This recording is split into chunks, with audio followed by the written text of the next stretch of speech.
Cool. So we got episode 53, Tom Durante. Do you want to just introduce yourself a little bit and like your background? Yeah, so first off, thank you for being probably the first person in the past 3 years that said my last name correct. I don't correct anybody. I don't care how people say it, but just wanted to give you like kudos to you on that. So yeah, my name is Tom Durante. I've been photographing. Well, I've been a photographer since day one. My parents got divorced when I was in kindergarten. My dad left all of his film equipment, and like through that and through my past of skateboarding, it was just sort of like a natural thing for me to pick up. Like as a skateboarder, you always want the trick that you're trying for like 4 hours, you want that documented. And then through skateboarding, I started coming into New York City a lot because the whole culture is here. I'm from Long Island, which is about like 40 minutes away where I grew up. And the whole skateboarding scene was always based in New York. So I was always coming out to the city since I was maybe like 11 or 12 years old, about maybe like once a week, pretty standard for that young. But through doing that, I was able to see the city changing a lot. I was able to see new buildings going up. And like in Long Island City, where the Long Island Railroad goes underground, there's this one big building. It used to be the Citigroup building. Now it's Altice. But I would always see that coming in, and I was always so fascinated by it. Like how it's like this stepstone type pyramid looking thing that's like this beautiful blue glass. And at the time, there wasn't a lot of that. And I kind of just got like immersed into that and started exploring. I felt like I had this need to document the architecture that I found so beautiful. So about 7 years ago, I started exploring the rooftops of Manhattan as a way just to show my appreciation for the architecture, to document it, and just because I felt such a connection with it and such a connection with watching the city grow. So I started exploring about 7 years ago, and 7 years later, it's totally consumed me. That's awesome. Like, so from like the skateboarding standpoint, I grew up and I don't know, my brother always used to make fun of me, but I was like more like the roller skating kid. It was just like, yeah, I was that guy. But like I'm probably like a little bit older than you. I'm like 29. And so like we used to go over to Jersey for like birthday parties and stuff like that and like go to like the actual skate parks. And like, I just remember like trying to do front flips into like the foam pits and stuff like that. And like headbutting like the actual ramp on the way in and stuff. Like my brother was actually talented. Well, decent. Yeah. But yeah, did you like really learn how to photograph and like video more from like that and like editing and stuff, or? So photography started like it was literally like like when you're handed a bag of camera gear, it's like you're not gonna not use it.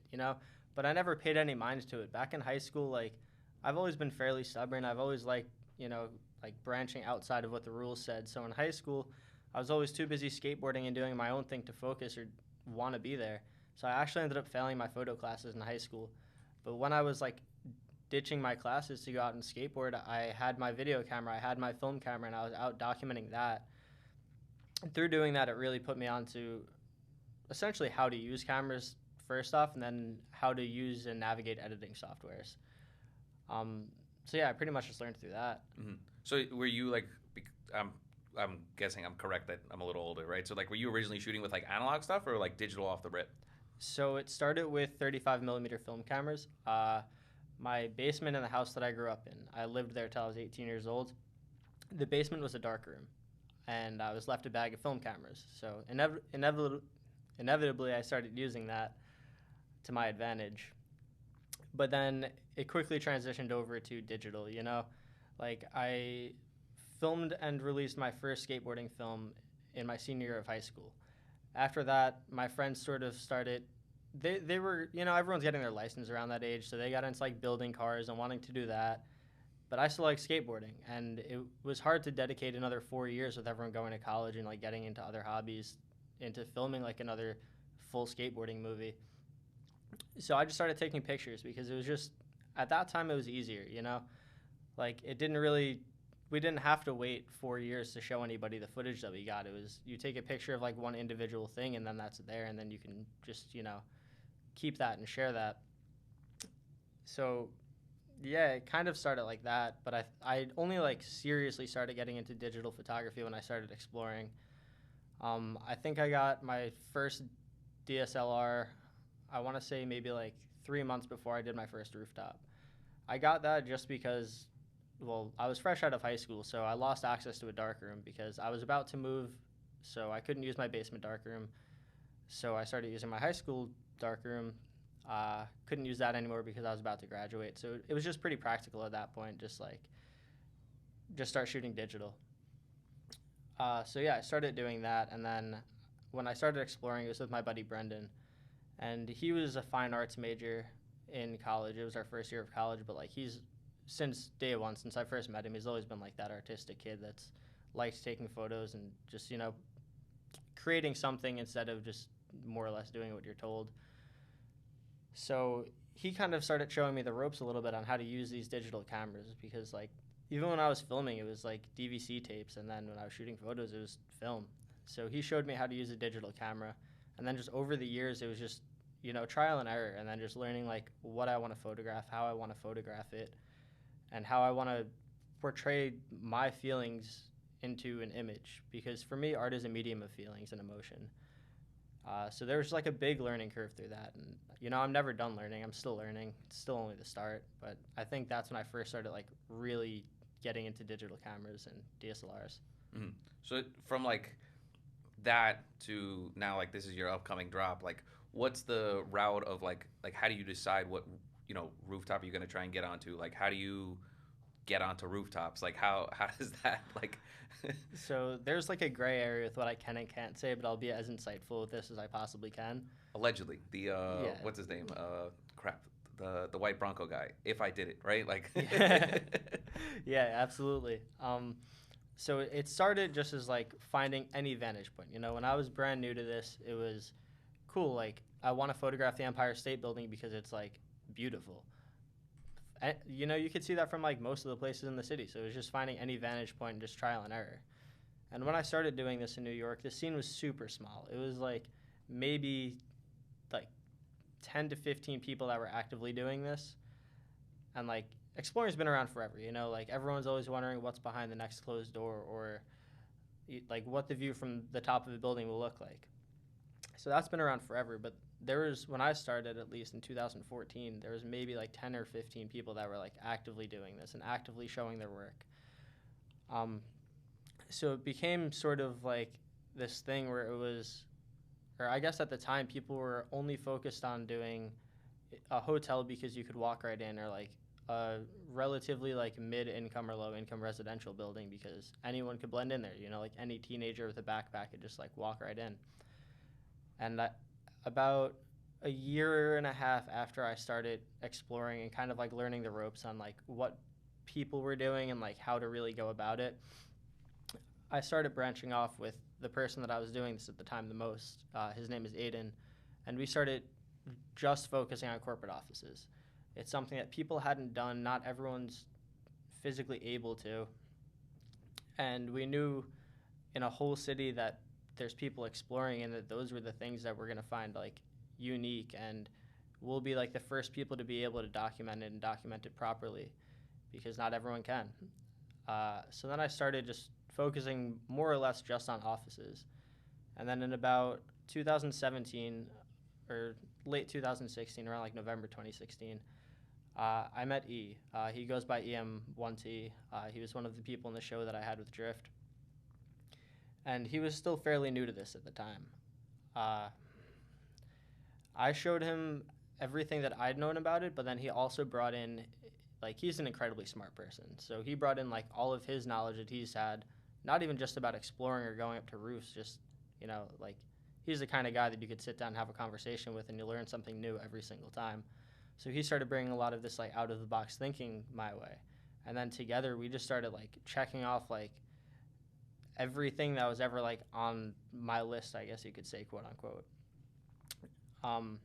It's like the skyline was sort of like this little checklist. Like, you would look into it and you would see these massive structures, these beautiful buildings, and you wouldn't only want to get a photo of them, but a photo from them. So that's when we started checking off everything. And from there, it just only grew, It's like it went from the skyline being a list of, like, a checklist to just being, like, a list of memories. It's like now I could, like, point pretty much anywhere in the skyline and I'll have, like, a remarkable story to share from there. And something that, to me, is, like, an incredibly powerful life moment. So, like, what's, like, generally, like, the process, though, right? Like, is it, because it seems like there's, like, this overlapping of, right term, for like being able to blend in, right? Like just kind of like that aspect combined with like kind of like graffiti culture, because graffiti culture has always been like where can you get like the craziest tags from on top of like, you know, an artistic design standpoint. So this kind of like ties in, and I saw like a couple of like the photos at like the tops of pieces where like you guys all like Sharpie and like names and stuff like that, right? So it yeah, like how do you decide, and then like how do you, I don't know, for lack of like a better term, like case the building in terms of like what's the route? So it's a time-consuming process, man. Like none of this is just like point at something, walk up to it, do it. Well, I mean, like there's a rare exception, but for the most part, it's like it starts with an idea. Like we'll look up at this place and we'll just be like, cool, like I would love to photograph this, and then you start brainstorming. You start thinking of like ideas on specific photos that you would want to get there and how awesome it would be to finally get that. And then the idea becomes kind of consuming. You know, it becomes all that you think about. Like you can't walk by this place or see this place without starting to think like, you know what, like this photo doesn't exist anywhere. The people that work up there, the people that are permitted up there, they don't bring cameras. So, you know, if I want to see this image, if this is an image that I'm passionate about, I have to be the one to do it. So the idea just becomes incredibly consuming, and then it's like, it's all that you can think about. Or I'm saying you, but like I could really only speak for me here. It's all that I can think about. It's the thing that keeps me up at night, and it's like that itch won't stop, and I'll keep scratching at it until it's done, you know? So yeah, it starts with an idea, and then it just becomes consuming, and then from there it's like it's a matter of research and like, okay, how are we going to do this, and how are we going to do this cleanly? Because like there's one option, you know, it's like theoretically I could just walk in anywhere with crowbars and just make my way, but that's not the route that I want to take, because I respect these places, I respect these locations. They're places that are in the skyline, and you know, to me at least, and I'm sure to a number of others, there's incredible significance behind them. So it's about figuring out how you're going to do it, the way that you're going to enter, the way that you're actually going to go up, the way to blend in the best, but also pay the respect to the building and leave nothing but footprints. Have you ever like thought about trying to be like an HVAC engineer or somebody else like that, where like you would just get access to rooftops just to, I mean, it seems like it goes against like your ethos, like you're a very like purity person of like, okay, like I'm gonna do it, gonna cause no harm to like the building, you know, basically like slink in kind of thing. And I guess it goes like against the ethos, but like I feel like my buddy worked at One Bryant Park as like an HVAC engineer, and so like, yeah, I could get on the like, not me, but like he's like, oh, I could get on, like not even talking about this, but like he would just casually be like, oh yeah, I go up on the roof and hang out and smoke cigarettes, and you know, like it's just casual, right? Like that was, I don't even know, 4 years ago he was working there, and like that conversation like came to mind because One Bryant Park, I think it clicked in your head, like it's such like a beautiful building, like I love like the curve to it and like the whole nine, and then you have Bryant Park right there, it's a great photo op. But yeah, I like, have you ever thought about getting jobs like that or no? Yeah, so I have. I actually fairly recently, like within the past year, have interviewed for like a number of like window washer jobs or HVAC jobs. The thing is, there's so much that goes into it, and like I know that that's not truly what I'm passionate about. I know that I'm truly passionate about creating art, and then if there's like that limitation where I just work 5 years to get a job at one place, and then that's the only place that I'm able to go up to and photograph, it doesn't like defeat it for me, because of course I would still love it and still admire it. But there's like this whole therapy behind exploring for me as well. It's like it's deeper than just the art. The art is just like it's the result of this whole emotional experience of mine, like these powerful moments in my life. So yeah, like getting those jobs would be sick, and that would be a way that I could be able to go and photograph rooftops. But the limitations behind it would take all of the therapy out of it for me. Hmm. So I guess like to get into more like the meat and potatoes of like the actual experience, like what are some of like the crazier things? I had talked to Drift a little bit too, and he mentioned one time that his camera got fried from like a spire, and he had to borrow yours. I was literally about to just mention that. Yeah. Oh man. Yeah. So that experience was probably one of the craziest of mine. This is a place, I'll keep the name out of it just for, you know, unspoken reasons.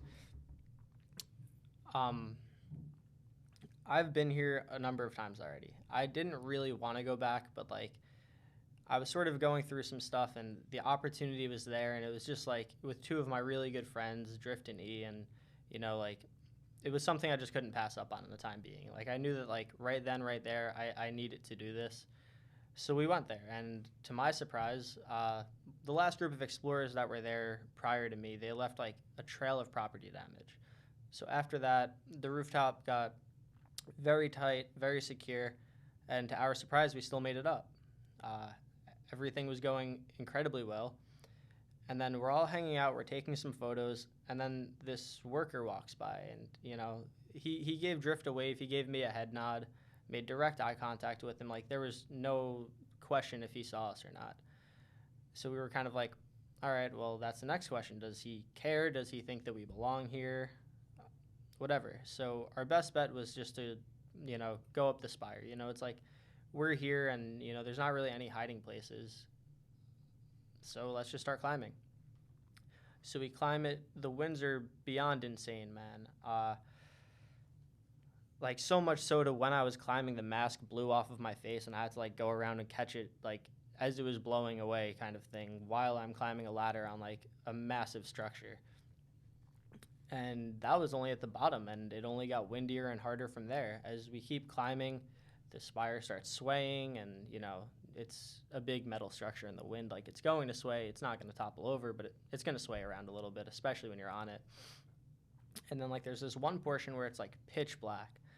So I'm climbing just based off of feel. I can't see a damn thing. And like how when you're seasick, like you look at the horizon and like it kind of gives you like a sense of stability. You can't do that when it's pitch black, but you do feel the swaying and like it just kind of starts to get to you a little bit. But the only option is just to keep climbing because you're not going to see it until you're at the top, and turning back down, that's not an option either. So kept climbing. We knew that lightning was coming fairly soon, so I personally was very nervous. I wanted to be up and down.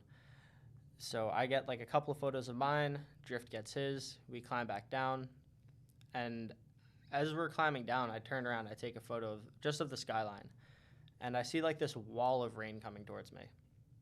So I turn around to put my camera in my bag, and by the time I literally just open up my bag, put the camera in, and close my bag, I went from like as dry as I am now to soaking wet. Like my shoes were sponges, my hair was dripping water, I was squeezing water out of my clothes within maybe like 5 seconds.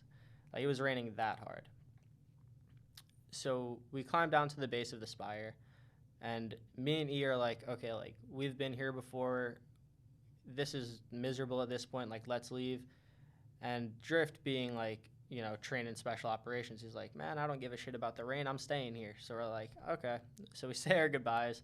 Me and E go to leave, and we go to pull on the hatch that we climbed out of. It's locked.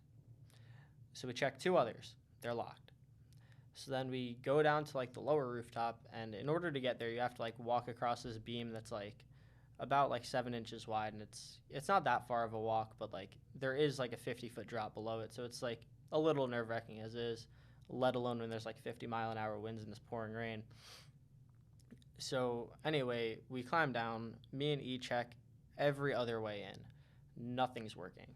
So I'm like, all right, I'm going to go climb up to Drift, tell him the news. Like, he's going to go shoot some photos on, like, a different level of the roof. I go to climb up to him, and I'm like, hey, man, we're locked up here. And I was, like, at heart, I was, like, a little panicked about it. And he was like, well, shit, dude, just embrace it. And I was like, all right, I mean, I guess that makes sense. Like, I can't do anything, so I might as well just, like, enjoy the time that I'm here, So it starts getting dark. The lights start popping around the city. This incredible fog rolls in, which it kind of like, it wasn't fog, it was just like raining hard enough that everything seemed misty. So we get some photos, and then we all regroup. At this point, E is just standing on like the one little dry area underneath like a bunch of machinery. So we go and meet him there. Oh, this is actually after. So me and him were getting some photos, and then he turns to me, he's like, hey, dude, like my camera is fried. So I'm like, all right, dude, like take mine, no sweat. But I did tell him because I broke 2 cameras already from taking photographs in the rain because my camera's not weatherproofed. So it's like, hey, man, just be quick. So he's quick. Anyway, we regroup with E. We're all discussing. We're like, all right, man, like, what are our options at this point? It's like we're stuck here. We could wait until the morning, but, like, we're all soaking wet. we can call the front desk and tell them that we're locked up here, but we're not supposed to be up here. So we just hang out in this dry space for maybe close to an hour. He took a rubber band and some cardboard boxes and like put it around his phone to start absorbing some of the water because like his phone like was hardly working. Me and Drift found like this little cloth to go, like this little dry cloth somewhere that was incredibly dirty, but we were using it to just dry our camera gear off. And then we eventually, like, we sit down, we talk for a little bit. We kind of try to figure out this little strategy. And then we're like, okay, like, it's time to do it. So time to go back out, climb back up, back across the beam, and then check again. Like, anything would have changed. And then we walk back outside. We were just sitting in, like, this little room. It doesn't connect to, like, a staircase or any sort of exit, but it's, like, just the only place that's dry. So we walk back out the door, and there's, like, this ridiculous fog now. And the rain kind of lightened up for a little bit. So we were like, all right, cool. Like, let's go just, like, get some photos. Like, we're here anyway. Like, let's get some photos. It's nighttime now. It's going to look beautiful.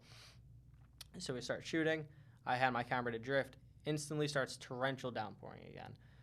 And then I'm like, dude, hurry up. Like, I want to leave. Like, I'm so over this shit, man. Like, I just want to be out of here.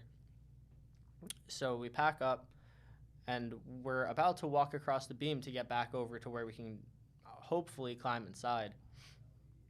And, like, I'm looking up at the spire, and it's, like, as it gets taller, it's, like, vanishing into the clouds. And then you just see the sky just light up white. And, like, it's, like, a blinding kind of white. Like, we're in a cloud, but we're in a lightning cloud. So then I start seeing it, and it's, like, every, like, 5 seconds, you just see the sky just flash white. We're like, all right, well, we're standing next to, like, a 300-foot metal structure, like, this is literally the last place that we want to be during a lightning storm.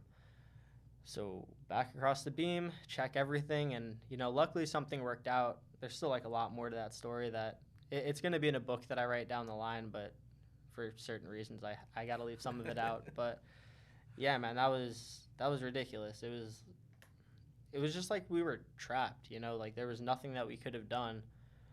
But on the other hand, it was like, that's when you start really bonding with these sort of people, when you're in these situations where it's like your back's against the wall and you're with like two people that you can like that you trust immensely, it bonds you like family.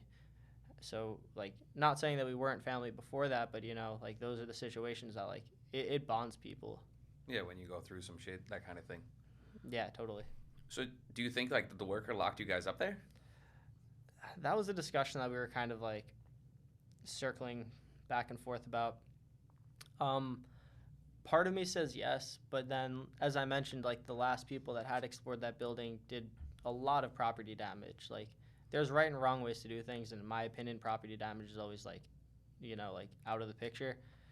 But for some people, it's not. For some people, that's like plan A. So, as I mentioned, they added like new lock mechanisms, including very heavy magnetic locks, and some of these magnetic locks are able to withstand like 5,000 pounds of pressure. So I don't know if we just got out because it was like a lucky timing kind of thing, and it was open enough where it wasn't locked, or on the other hand, maybe he just came up and just scanned a card and then we were just locked up there. Mm-hmm. It's really hard to tell, and that's a question I don't even myself want to know the answer to. I'm just glad that like we did it. We were out clean. We got amazing photos. Drift's cam is broken, and that kind of sucks, but, small price to pay for an experience like that, honestly. Does the memory card still work when it gets fried like that? Yeah, so I don't know exactly for him. So from the Spire, he had 2 images, I believe, if I'm recalling correct. Mm-hmm. I don't know if he only took 2 before it got fried or if it got fried and then, like, deleted some of them. But there's been, like, other instances where, like, my friend's photos have had, like, sort of, like, glitchy little lines in it from radiation. So yeah, I really don't even know that. Mm. Luckily for me, that's never happened to me. I've always been able to get all of my photos with a working camera and a working SD card. So nice. So if you're doing these things like, and then like Drift with like his background, do you guys kind of treat it similarly, like where what can I do better, right? Like in that instance of like, okay, if we come out this way and we know this way is open, you don't know what other ports are open, like maybe prop that with, you know, some kind of like cardboard or similar, just so that way it doesn't get relocked, or, you know what I mean? Like, have you guys had experiences like that you've kind of like have certain like rule sets of like, this is what we do, or allegedly what we do, you know what I mean? Yeah, so there's always like this little rule set where it's like we always have to make sure. And with this, it was just a little bit different though, because if we kept it open, we would have had to keep it wide open, and then it's like, cool, someone sees that, someone knows we're there. For the most part, yeah, for the most part, we'll always make sure the way that we go up is the way that we go down, and that it's like staying open. This was just one of those just fairly unlucky situations, you know, like there's only so much that's really in your control, and that's just a prime example of when things are totally out of your control. Listening to it, I'm just kind of sitting there like, you guys should really learn how to like do like base jumping or something similar. I mean, I know how to rappel, but that has nothing to do with exploring. That's just me learning how to rock climb over the past couple of years. Like it just became knowledge. The base jumping community is sort of like tight knit with the exploring community, just given what it is. But I personally don't know many base jumpers or have like seen anyone base jump. Interesting idea though. Yeah. So you mentioned like the rock climbing. I rock climbed too for like a couple of years ago. I haven't really in like the past like year, 2 years. I had shoulder surgery and just kind of like lost the love of it a little bit. But like, do most of the guys that you're doing these things with like also rock climb? Because like I imagine, you know, like the spire especially. I mean, rock climbing teaches you like, you know, leg first, that kind of thing typically. But what kind of like fitness or like other things are you doing where it's like, oh, okay, this will be helpful to what we're doing as, I don't know, human Spider-Man kind of thing? So as I said, I've been exploring New York for 7 years. I've only been rock climbing for 2 years this month, actually. I got into it. One of my very good friends, Sam, I was living with him. We explored together a lot, and he was like a photographer for a rock climbing gym. So he kind of just brought me on board, and like it was like one of the only places where I felt that I got a similar satisfaction to climbing rooftops. Just between like setting a goal, achieving that goal, and like working your absolute ass off to make that happen. So I kind of just got into it like as soon as I moved out from living with him, dropped my shit off where I was living and straight to the climbing gym. I've only climbed twice before. But I mean, to each their own with that. Like before that, I used to be into powerlifting a little bit, and then, you know, I know E is very into doing pull-ups and like sorts of calisthenics. A lot of that was for shoulder rehabilitation. Like he got surgery on his shoulder as well. And then drift, I know he works out immensely. You know, like if you look at the guy, like you could tell that he works out, and especially with his like special ops training. I don't know how many other people really do try to stay physically fit for it, though, which, in my opinion, is very important. You know, if you're putting your life on the line, or if you're doing something like this, you got to be 110% confident that you can do it. There's not really room to do something that, like, you aren't confident in, and I personally never do. I only take a step if I'm confident that I could take that step. I think it's important for everybody that is doing this, though, that they do have some sort of routine where, like, it can not, like, boost their confidence with it, but, like, make it so they're more able to. Because they are tiring climbs, like. Yeah. Like, do you think, like, gymnastics, too? I mean, you mentioned, like, the 7-inch wide beam, right? Like, I mean, that's almost like gymnastics and balance. Like, I'm just imagining, you know, I feel like the world is built by, like, copycats and stuff like that. And, like, with you guys kind of getting this notoriety, right? Like, there's going to be people who try it and obviously want to, like, downside risk anybody getting injured. But, like, you know, the vast majority of people just aren't wildly coordinated and aren't really, you know, exposed to walking across 7-inch beams. Like, oh, yeah, I could do that. Like, no, you probably can't. Yeah. So my main thing with my photos is I've never once wanted to inspire somebody to do rooftops. I've never once wanted to inspire somebody to trespass, to really do anything even similar to this. I just want to inspire people that, like, if there's something they're passionate about, to give that their 100. Because life is really way too short to, like, spend your time not doing what you're passionate about and, like, not doing what you love. So that's always been my main objective. But whatever I say, whether I say, like, do it or don't do it, there's always going to be people out there that want to.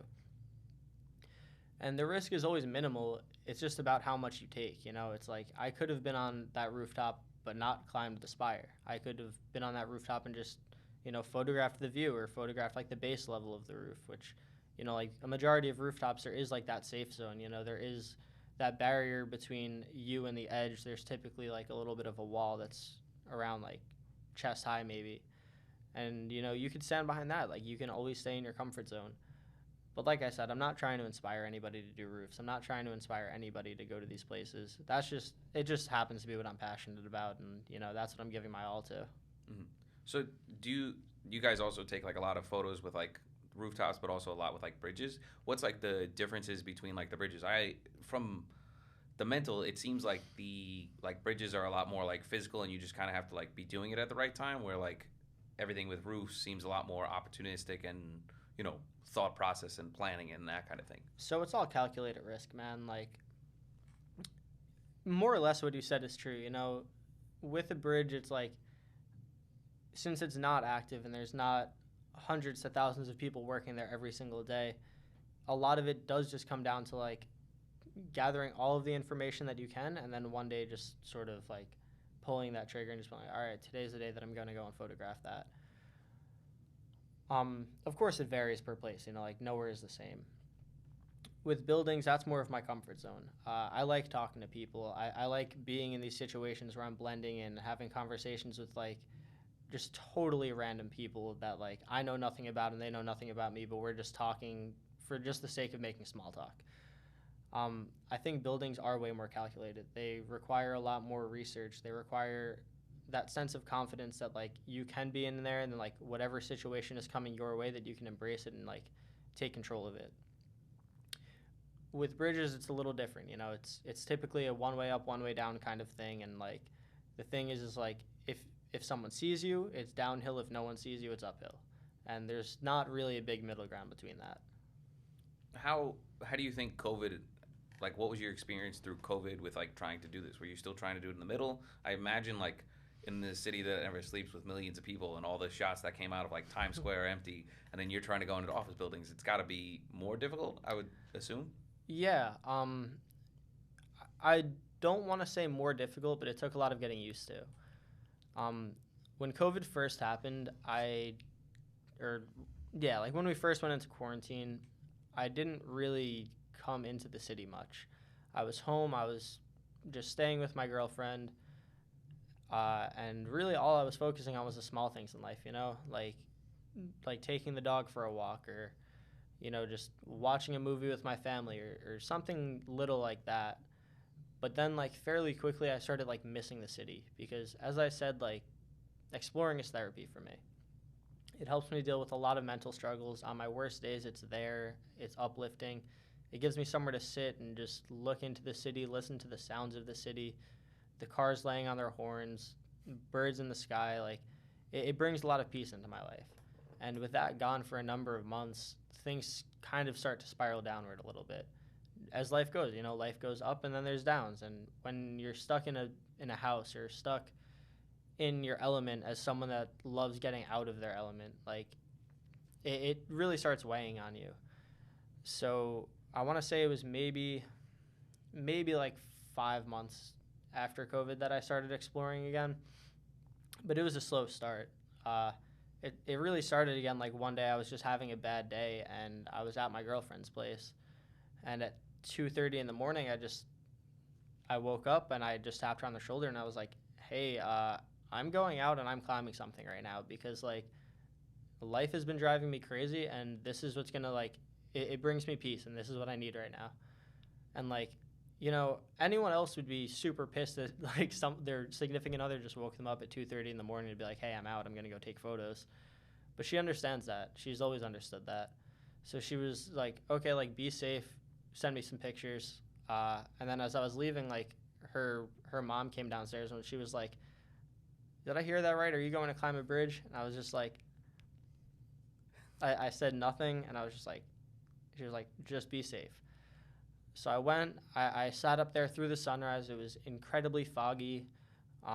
We were like just in the midst of the fog where it was like everything above us you couldn't see, everything in the distance you couldn't see, but like everything down you were able to.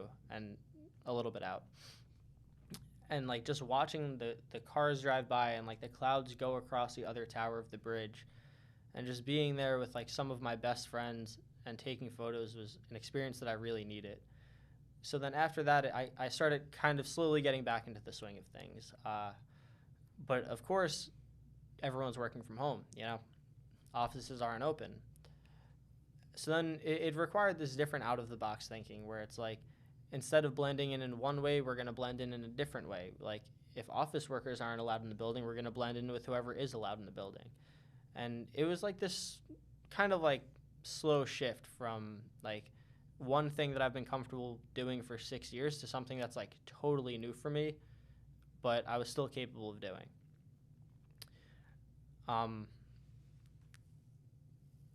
It's like, I don't want to say it got harder. It was just different. And that's what a lot of this is, you know, it's out of the box thinking. And, you know, if there's something that you can't do, you're going to find a way to do it, inevitably. So, yeah, we did just that. Yeah, my cousin is like a pipe worker, and so he gets into like buildings, and so like I'm just, do you think that like with the beard you can kind of blend in more with like workers, and then like when it's back to office time, maybe it's like, okay, you shave, or like what's is it tailor the entire look, or is it just the outfit kind of thing? That's hilarious that you mentioned that, because before COVID, I think I only got a beard maybe like 4 months before COVID. And even those 4 months before, I was focusing on some other stuff in life. You know, I was finishing up college. I was fairly new in this relationship, so I just had like a lot of other things going on in my life that I wasn't really out here. And then I ended up getting a beard, and then COVID happened. So then it started shifting more towards a different way. And, you know, because before that I was solely blending in with office workers, and I was always clean shaven. So I actually never even put that together until now. But like, I mean, you might be right. Yeah, I mean, like I'm the new office setting is like so relaxed and stuff like that. So like I very rarely shave unless it's like an in-person thing or like a party. Otherwise, it's just like trim it down. But then like my cousin and like the blue collar aspect is just like, I don't know. I was making fun of him this weekend. He can't. There's I'm gonna whatever. Last time I was here was with him, and he kept shouting people out. So shout out to J Bone. Can't grow a beard through his entire cheek, and it's like decent on like the goatee, decent on the beard, and then just all neck. And I was just like, bro, what are we like? Please, just get rid of this. But I know some people that like only grow it on the cheeks, but there's like not like, so it just looks super weird and unfinished, and then it's like blotchy. I mean, I think with facial hair, if you're able to like keep it maintained, it doesn't really matter like what setting you're in, you know. Like, I don't think many people really do discriminate that much on it. I think it's about just having confidence with what you're saying, like believing your story so much that someone else will too. And, you know, ever since I was like 5 years old, my mom's always told me that I'm such an incredible liar. I'm sure she didn't mean it in a good way, but I definitely take it as a good thing. It got you here. Yeah, it got me here, I guess you could say.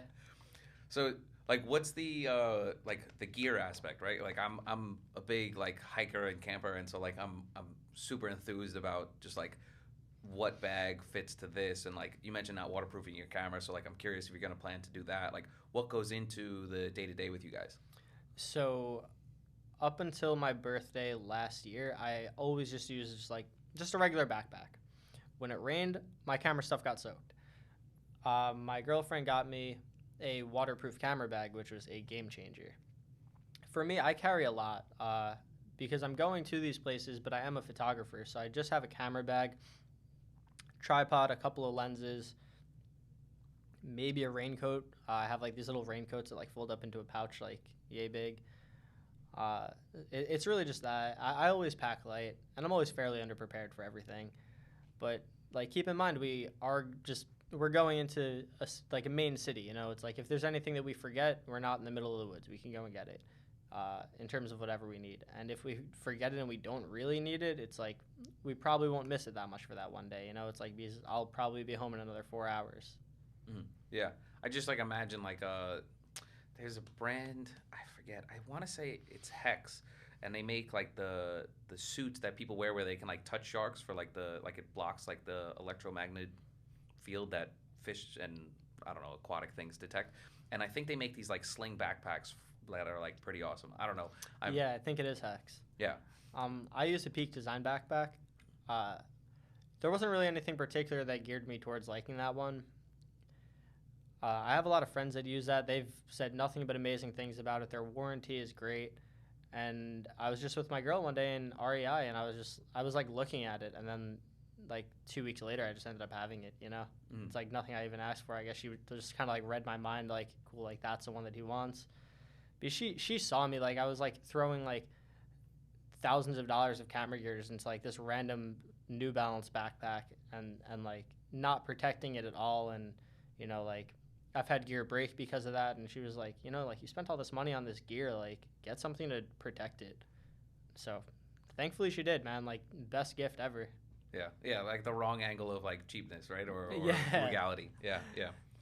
Do you guys wear gloves too? Well, yeah, but I always forget them in my car. So, yes and no. Nice.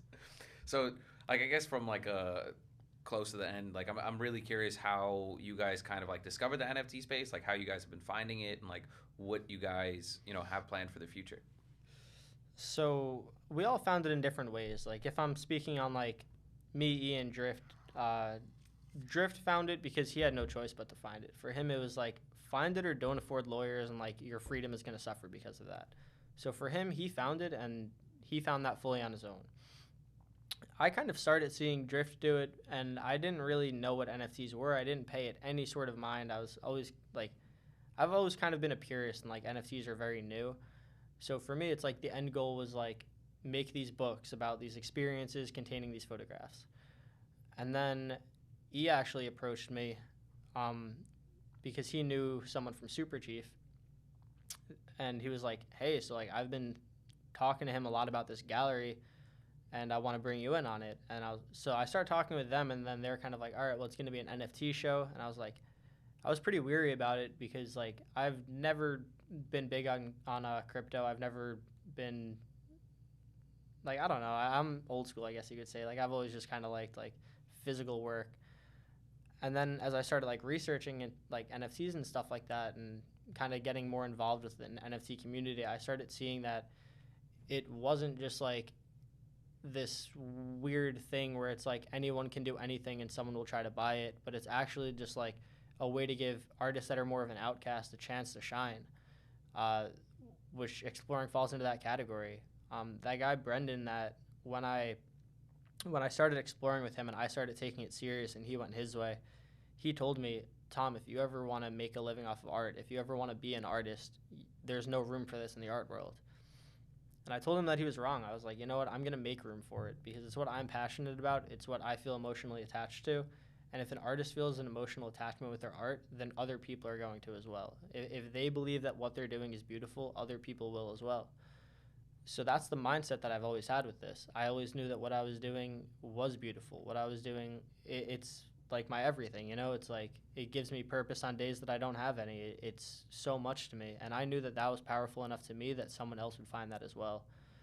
But I also did know that like the traditional art world is very old school and everything like that. So when we started discovering NFTs, it was just like a great opportunity for us. It was like this new and upcoming way to display art, and a lot of the people that are investing in it are younger people with like a new school mentality, and it fit perfect for like any sort of artist, not even just explorers, but any sort of artist that's like sort of an outlier. So I was totally on board after that, like after I started like really putting those sorts of pieces together. So you guys are doing the Super Chief Gallery. Do you know when that is, when it's going to kick off? So the Super Chief Gallery was on September, damn, I'm like forgetting right now. I believe that it was on the 16th it was on the 9th to the 23rd. Yeah, the 9th to the 23rd. It was up for 2 weeks. It just came down, and we do have more things that we're speaking on with Super Chief.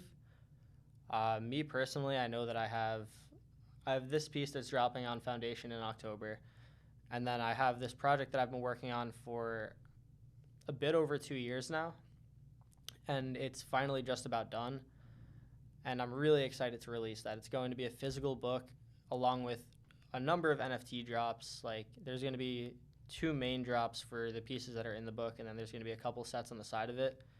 It's a project that I've dedicated so much to, and that should be coming around I don't want to get anybody's hopes up here by saying a date, so like I might just leave that out of it. But within the next 8 months, I want to say Nice. it's going to be fully finished, fully kicked off. Book's going to be printed, and the way that I'm going with that is anyone that purchases an NFT gets a free book along with it. And then, of course, the books are still going to be for sale. Like, this is a project I was planning on just, like, self-publishing and like, just kind of selling on, like, my website, which wouldn't have really gotten the traction. But then when I started speaking with Super Chief, he was like, you know what? Yeah, I'm down to not only publish that, but I'm down to give you a gallery space to showcase this as well. So then I was just like, okay, like, this might actually be big. And I know the project that I'm working on is something that'll resonate with a lot of people. It's like a fun little idea that a lot of people would really love. So that's something that's taking up a lot right now. But then additionally, I have a couple of other sets that I'm going to be dropping over the course of like the next few months. Awesome. So we're coming up on the top of the hour. I always like to ask people, like, what question do you think that I should have asked you? I want to say maybe like why you started exploring. Yeah, I know. I just asked myself the question. On top of like just a love for the architecture in the city, or hold on, I'll rephrase that question. Not like why I started exploring, because I feel like I covered like the basis on like why I got into it, but like why I feel so deeply about it and why I continue to do it after 7 years is because there's like this incredible emotional attachment with it. You know, it's like no matter what's going on in your life, no matter where you are, no matter, you know, like anything could have happened one day.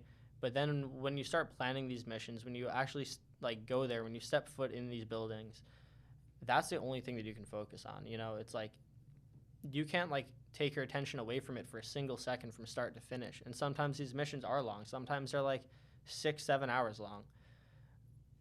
It takes your mind off of everything. In that moment, everything stops.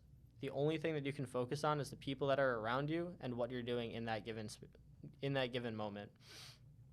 There's no time to second guess anything. There's no time for anything like that. You have to be 100% present. You have to be 100% aware. And then on top of that, like when you finally accomplish this, you know, it's like this immense feeling of achievement. It's, you know, like this piece right here. This is a building that I was looking at for years and years and years. I had a number of failed attempts. And then one day on my birthday, I was just with some friends and everything worked out. But the feeling that I got, like when I turn the door handle and the door opens and you just see the view in front of you,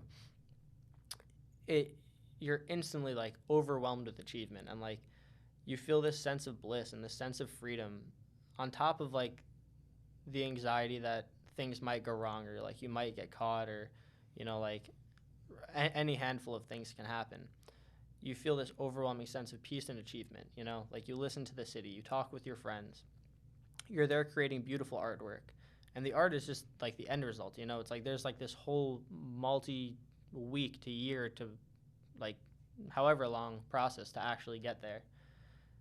So with my work, my emotions are channeled into it, you know. It's like these powerful moments that have taken so much of my life, so much of my thought process, like the things that I would like be in class ignoring my teacher to research, it's like it finally pays off. And then when you finally get home and you look through these photos, it's overwhelming, you know. It's like, wow, we did this, this is the result, like everything's okay. And that feeling of achievement like really sinks in, you know. It gives you something to like strive for. And me personally, I know I've been saying you for like a lot of this podcast, but I'm really only speaking for me, but it just gives you something to like dream big for, you know. And something that like when you do it, everything in life fades away, all the problems, all the negativity, everything that might be going on, because like no one that does this is trying to live a normal life. Everyone that explores, they're in it for their own reason. And for me, a big factor in that was always mental health. It helps me cope with all of that so much. So in a similar vein, like this is an actual close, which is, what do you think your purpose is in life? Just to create art. I've always been someone that's just enjoyed creating whatever I saw fit. So whether it was like skateboarding movies or imagery or whatever, My purpose is to share my vision with the world. Share what I feel in the way that I can. I'm an artist. I'm not great at painting. I'm not great at drawing, but I've always been someone that creates something. I've always been someone that channels 100% of their emotion and 100% of their energy into creating something. And for right now, my purpose is that, just to do that and just share the way that I see the world with others, because I know that I'm different. I know that I'm an outlier. I know that I've never genuinely really fit in anywhere. And my purpose is just to share the way that I see the world, because I know that it's different than the way that anyone else does. Awesome. Well, solid episode 53, man. Of Thank course, you. man. Appreciate the hour. Appreciate everybody watching. Of course, man. Thank you for having me. Yeah, man. Thank you so much. Appreciate it. He's not I don't think he's in there, but awesome. Good. Thank you. Awesome. Cool. Dude, thank you, you. my man. Yeah, Yeah. of course, dude.